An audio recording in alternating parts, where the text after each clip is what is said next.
Artificial intelligence on everyone's mind here in Davos. Our next guest is helping other businesses transform how they function using that AI technology. Let's bring in Bill McDermott. He is the chairman, the president, and the CEO of ServiceNow.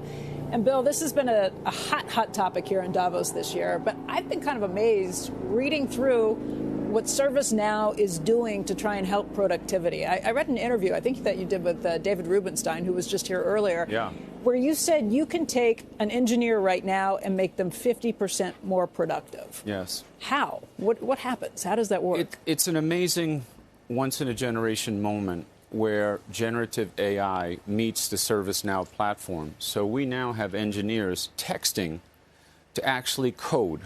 So instead of all the setup work, you can text a blueprint to actually build a net new application to drive innovation in a company.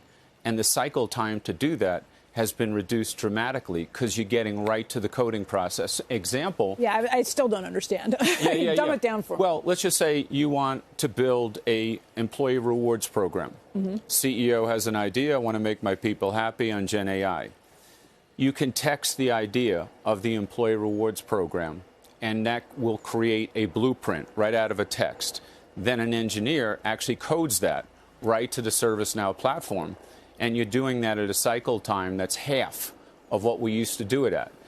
And what's happening with ServiceNow is we create domain-specific LLMs on the ServiceNow platform. And the benefit of that is we build it for a user in a specific industry. So that use case right out of the gates is ready for productivity. It's ready to help people do their job. We can set up a virtual agent in 15 minutes.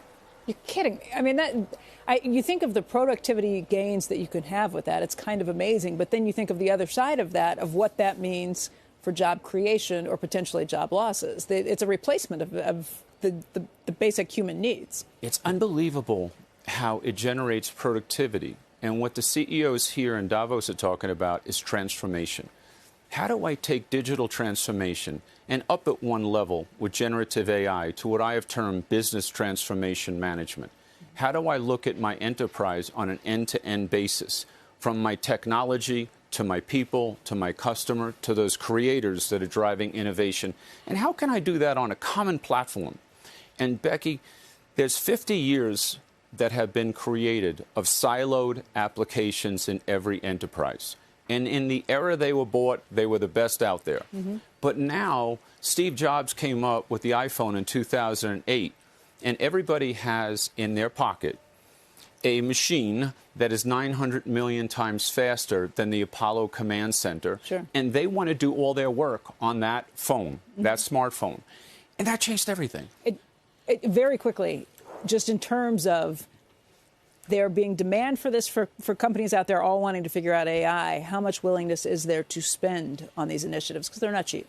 I have not had one customer talk price because it's so transformative. If you can improve productivity, we have 15 LLM projects going on in ServiceNow. We're driving 35 to 40% productivity improvement, and that's conservative. We're doing that in 15 different projects on one single platform. If you can do that, the cost is not an issue. You know you're going to get the productivity. You know you're going to get the growth. I want to also, on this jobs thing, I think people have really overplayed this. You know, Time magazine in 1966 said that computers would replace 90% of the jobs and that states would have to subsidize the workers. 90 million jobs later, we're still going after growth, opportunity, and technology is the driving force behind it all.